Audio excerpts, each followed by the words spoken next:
ओम शांति। 15 मार्च 2025 बाबा के महावाक्य। मीठे बच्चे,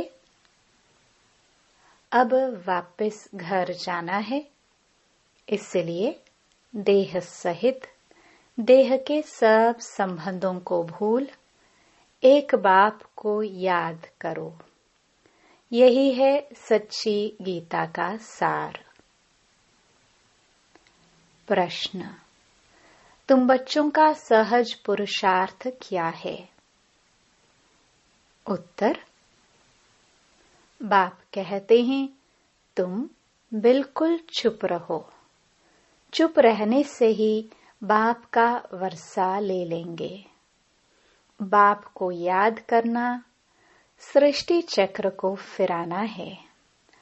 बाप की याद से तुम्हारे विकर्म विनाश होंगे, आयु बड़ी होगी और चक्र को जानने से चक्रवर्ती राजा बन जाएंगे। यही है सहज पुरुषार्थ। ओम शांति। मीठे मीठे रूहानी बच्चों प्रति रूहानी बाप फिर से समझा रहे हैं। रोज रोज समझानी देते हैं। बच्चे तो समझते हैं, बरोबर हम गीता का ज्ञान पढ़ रहे हैं, कल्प पहले मुहाफिक।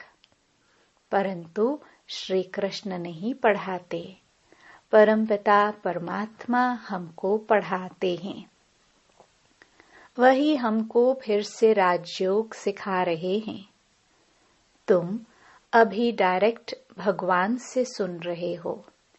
भारतवासियों का सारा मदार गीता पर ही है। उस गीता में भी लिखा हुआ है कि रुद्र ज्ञान यज्ञ रचा। यह यज्ञ भी है तो पाठशाला भी है। बाप जब सच्ची गीता कर सुनाते हैं तो हम सद्गति को पाते हैं। मनुष्य यह नहीं समझते। बाप जो सर्व का सद्गति दाता है, उनको ही याद करना है। गीता भल पढ़ते आए हैं, परंतु रचयिता और रचना को न जानने कारण नेति नेति करते आए हैं। सच्ची गीता तो सच्चा बाप ही आकर सुनाते हैं। यह है विचार सागर मंथन करने की बातें। जो सर्विस पर होंगे उनका अच्छी रीति ध्यान जाएगा। बाबा ने कहा है, हर चित्र में जरूर लिखा हुआ हो, ज्ञान सागर पतित पावन। गीता ज्ञानदाता परम प्रिय परम पिता परम शिक्षक परम सतगुरु शिव भगवान वाच्य। यह अक्षर तो जरूर लिखो जो मनुष्य समझ जाए। त्रिमूर्ति शिव परमात्मा ही गीता का भगवान है, न कि श्री कृष्ण। ओपिनियन भी इस पर लिखाते हैं। हमारी मुख्य है गीता। बाप दिन प्रतिदिन नई नई पॉइंट्स भी देते रहते हैं। ऐसे नहीं आना चाहिए कि आगे क्यों नहीं बाबा ने कहा। ड्रामा में नहीं था। बाबा की मुरली से नई नई पॉइंट्स निकालनी चाहिए। लिखते भी हैं राइज और फॉल। हिंदी में कहते हैं भारत का उत्थान और पतन। राइज अर्थात construction of deity dynasty. 100% purity, peace, prosperity की स्थापना होती है। फिर आधा कल्प बाद फॉल होता है, डेविल डायनास्टी का fall. Rise and construction deity dynasty का होता है। फॉल के साथ डिस्ट्रक्शन लिखना है। तुम्हारा सारा मदार गीता पर है। बाप ही आकर सच्ची गीता सुनाते हैं। बाबा रोज इस पर ही समझाते हैं। बच्चे तो आत्मा ही हैं। बाप कहते हैं, इन देह के सारे पसारे विस्तार को भूल अपने को आत्मा समझो। आत्मा शरीर से अलग हो जाती है तो सब संबंध भूल जाती है। तो बाप भी कहते हैं, देह के सब संबंध छोड़ अपने को आत्मा समझ मुझ बाप को याद करो। अभी घर जाना है ना। आधा कल्प वापस जाने के लिए ही इतनी भक्ति आदि की है। सतयुग में तो कोई वापस जाने का पुरुषार्थ नहीं करते हैं। वहां तो सुख ही सुख है। गाते भी हैं, दुख में सिमरन सब करे, सुख में करे न कोई।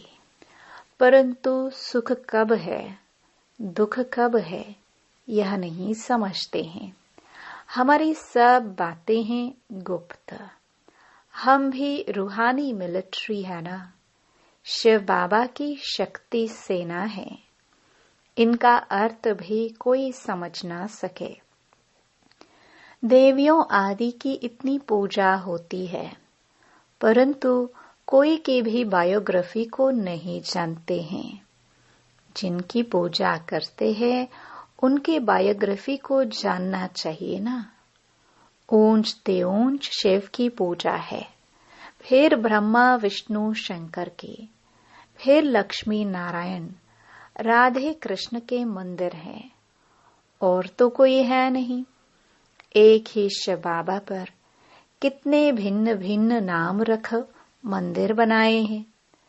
अभी तुम्हारी बुद्धि में सारा चक्र है। ड्रामा में मुख्य एक्टर्स भी होते हैं ना। वह है हद का ड्रामा, यह है बेहद का ड्रामा। इसमें मुख्य कौन कौन है यह तुम जानते हो। मनुष्य तो कह देते हैं राम जी संसार बना ही नहीं है। इस पर भी एक शास्त्र बनाया है। अर्थ कुछ भी नहीं समझते। बाप ने तुम बच्चों को बहुत सहज पुरुषार्थ सिखाया है। सबसे सहज पुरुषार्थ है तुम बिल्कुल चुप रहो। चुप रहने से ही बाप का वर्षा ले लेंगे। बाप को याद करना है, सृष्टि चक्र को याद करना है। बाप की याद से तुम्हारे विकर्म विनाश होंगे। तुम निरोगी बनेंगे, आयु बड़ी होगी। चक्र को जानने से चक्रवर्ती राजा बनेंगे। अभी हो नरक के मालिक, फिर स्वर्ग के मालिक बनेंगे। स्वर्ग के मालिक तो सब बनते हैं, फिर उसमें है पद। जितना आप सामान बनाएंगे उतना ऊंच पद मिलेगा। अविनाशी ज्ञान रत्नों का दान ही नहीं करेंगे तो रिटर्न में क्या मिलेगा। कोई साहूकार बनते हैं तो कहाँ जाता है, इसने पास्ट जन्म में दान पुण्य अच्छा किया है। अभी बच्चे जानते हैं राम राज्य में तो सब पाप ही करते हैं। सबसे पुण्य आत्मा है श्री लक्ष्मी नारायण। हाँ, ब्राह्मणों को भी ऊंच रखेंगे जो सबको ऊंच बनाते हैं। वह तो प्रारब्ध है। यह ब्रह्मा मुख वंशावली ब्राह्मण कुलभूषण श्रीमत पर यह श्रेष्ठ कर्तव्य करते हैं। ब्रह्मा नाम है मुख्य। त्रिमूर्ति ब्रह्मा कहते हैं ना। अभी तो तुमको हर बात में त्रिमूर्ति शिव कहना पड़े। ब्रह्मा द्वारा स्थापना, शंकर द्वारा विनाश, यह तो गायन है ना। विराट रूप भी बनाते हैं, परंतु उसमें न शिव को दिखाते हैं न ब्राह्मणों को दिखाते हैं। यह भी तुम बच्चों को समझाना है। तुम्हारे में भी यथार्थ रीति मुश्किल कोई के बुद्धि में बैठता है। अतः पॉइंट्स है ना, जिसको टॉपिक्स भी कहते हैं। कितनी टॉपिक्स मिलती है, सच्ची गीता भगवान के द्वारा सुनने से मनुष्य से देवता विश्व के मालिक बन जाते हैं। टॉपिक कितनी अच्छी है, परंतु समझाने का भी अकल चाहिए ना। यह बात क्लियर लिखनी चाहिए, जो मनुष्य समझे और पूछे। कितना सहज है। एक एक ज्ञान की पॉइंट्स लाखों करोड़ों रुपयों के हैं, जिससे तुम क्या से क्या बन जाते हो। तुम्हारे कदम कदम में पदम है, इसलिए देवताओं को भी पदम का फूल दिखाते हैं। तुम ब्रह्मा मुख वंशावली ब्राह्मणों का नाम ही गुम कर दिया है। वह ब्राह्मण लोग कच्छ में कुरम गीता लेते हैं। अभी तुम हो सच्चे ब्राह्मण। तुम्हारे कच्छ बुद्धि में है सत्यम, उनके कच्छ में है कुरम। तो तुमको नशा चढ़ना चाहिए। हम तो श्रीमत पर स्वर्ग बना रहे हैं, बाप राजयोग सिखला रहे हैं। तुम्हारे पास कोई पुस्तक नहीं है, लेकिन यह सिंपल बैज ही तुम्हारी सच्ची गीता है। इसमें त्रिमूर्ति का भी चित्र है, तो सारी गीता इसमें आ जाती है। सेकंड में सारी गीता समझाई जाती है। इस बैज द्वारा तुम सेकंड में किसको भी समझा सकते हो। यह तुम्हारा बाप है। इनको याद करने से तुम्हारे पाप विनाश होंगे। ट्रेन में जाते चलते फिरते कोई भी मिले, तुम उनको अच्छी रीति समझाओ। कृष्णपुरी में तो सब जाना चाहते हैं ना। इस पढ़ाई से यह बन सकते हैं। पढ़ाई से राजाई स्थापन होती है, और धर्म स्थापक कोई राजाई नहीं स्थापन करते। तुम जानते हो, हम राजयोग सीखते हैं भविष्य 21 जन्म के लिए। कितनी अच्छी पढ़ाई है। सिर्फ रोज 1 घंटा पढ़ो, बस। वह पढ़ाई तो 4-5 घंटे के लिए होती है। यह 1 घंटा भी बस है। सो भी सवेरे का टाइम ऐसा है जो सबको फ्री है। बाकी कोई बांधेले आदि हैं, सवेरे नहीं आ सकते हैं, तो और टाइम रखे हैं। बैज लगा हुआ हो, कहाँ भी जाओ यह पैगाम देते जाओ। अखबारों में तो बैज डाल नहीं सकते हैं, एक तरफ का डाल सकेंगे। मनुष्य ऐसे तो समझ भी नहीं सकेंगे, सिवाय समझाने। है बहुत सहज। यह धंधा तो कोई भी कर सकते हैं। अच्छा, खुद भल याद न भी करे, दूसरों को याद दिलावे, वह भी अच्छा है। दूसरे को कहेंगे देही अभिमानी बनो, और खुद देह अभिमानी होंगे तो कुछ न कुछ विक्रम होता रहेगा। पहले पहले तूफान आते हैं मनसा में, फिर कर्मणा में आते हैं। मनसा में बहुत आएंगे, उस पर फिर बुद्धि से काम लेना है। बुरा काम कभी नहीं करना है, अच्छा कर्म करना है। संकल्प अच्छे होते हैं, बुरे भी आते हैं। बुरे को रोकना चाहिए। यह बुद्धि बाप ने दी है, दूसरा कोई समझ ना सके। वह तो रॉन्ग काम ही करते रहते हैं। तुमको अभी राइट काम ही करना है।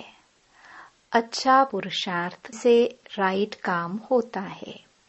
बाप तो हर बात बहुत अच्छी रीति समझाते रहते हैं।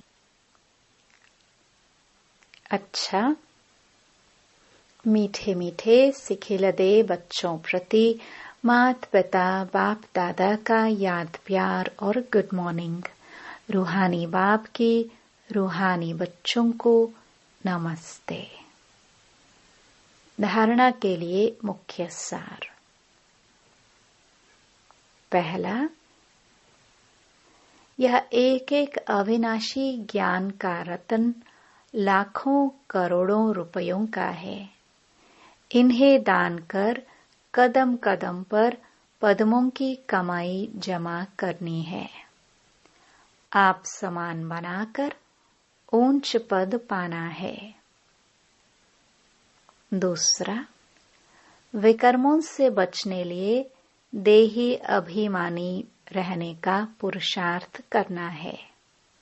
मनसा में कभी बुरे संकल्प आए तो उन्हें रोकना है। अच्छे संकल्प चलाने हैं। कर्मेंद्रियों से कभी कोई उल्टा कर्म नहीं करना है। वरदान। रूहानियत के प्रभाव द्वारा फरिश्तेपन का मेकअप करने वाले सर्व के स्नेही भव। जो बच्चे सदा बाप दादा के रंग में रहते हैं, उन्हें संग का रंग ऐसा लगता है जो हरेक के चेहरे पर रूहानियत का प्रभाव दिखाई देता है। जिस रूहानियत में रहने से फरिश्तेपन का मेकअप स्वतः हो जाता है। जैसे मेकअप करने के बाद कोई कैसा भी हो लेकिन बदल जाता है। मेकअप करने से सुंदर लगता है। यहाँ भी फरिश्तेपन के मेकअप से चमकने लगेंगे और यह रूहानी मेकअप सर्व का स्नेही बना देगा। स्लोगन। ब्रह्मचर्य, योग तथा दिव्य गुणों की धारणा ही वास्तविक पुरुषार्थ है। मातेश्वरी जी के अनमोल महावाक्य। कर्म बंधन तोड़ने का पुरुषार्थ। बहुत मनुष्य प्रश्न पूछते हैं कि हमें क्या करना है, कैसे अपना कर्म बंधन तोड़े। अब हरेक की जन्म पत्री को तो बाप जानता है। बच्चे का काम है एक बार अपनी दिल से बाप को समर्पित हो जाए, अपनी जवाबदारी उनके हाथ में दे देवे। फिर वो हरेक को देख राय देगा कि तुमको क्या करना है। सहारा भी प्रैक्टिकल में लेना है। बाकी ऐसे नहीं सिर्फ सुनते रहो और अपनी मत पर चलते चलो। बाप साकार है तो बच्चे को भी स्थूल में पिता, गुरु, टीचर का सहारा लेना है। ऐसे भी नहीं आज्ञा मिले और पालन न कर सके तो और ही अकल्याण हो जाए। तो फरमान पालन करना भी हिम्मत चाहिए। चलाने वाले तो रमजबाज है, वो जानता है इसका कल्याण किस में है, तो वह ऐसे डायरेक्शन देगा कि कैसे कर्म बंधन तोड़ो। कोई को फिर यह ख्याल में नहीं आना चाहिए कि फिर बच्चों आदि का क्या हाल होगा। इसमें कोई घर बार छोड़ने की बात नहीं है। यह तो थोड़े से बच्चों का इस ड्रामा में पाठ था तोड़ने का।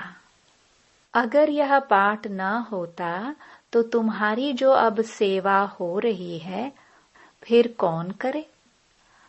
अब तो छोड़ने की बात ही नहीं है, मगर परमात्मा का हो जाना है। डरो नहीं, हिम्मत रखो। बाकी जो डरते हैं वो न खुद खुशी में रहते हैं न फिर बाप के मददगार बनते हैं। यहाँ तो उनके साथ पूरा मददगार बनना है। जब जीते जी मरेंगे तब ही मददगार बन सकते हैं। कहाँ भी अटक पड़ेंगे तो फिर वो मदद देकर पार करेगा। तो बाबा के साथ मनसा वाचा कर्मणा मददगार होना है। इसमें जरा भी मोह की रग होगी तो वो गिरा देगी। तो हिम्मत रखो, आगे बढ़ो। कहाँ हिम्मत में कमजोर होते हैं तो मूंझ पड़ते हैं। इसलिए अपनी बुद्धि को बिल्कुल पवित्र बनाना है। विकार का जरा भी अंश न हो। मंजिल कोई दूर है क्या, मगर चढ़ाई थोड़ी टेढ़ी बांकी है। लेकिन समर्थ का सहारा लेंगे तो न डर है न थकावट है। अच्छा, ओम शांति। अव्यक्त इशारे। सत्यता और सभ्यता रूपी कल्चर को अपनाओ। आपका बोल और स्वरूप दोनों साथ साथ हो। बोल स्पष्ट भी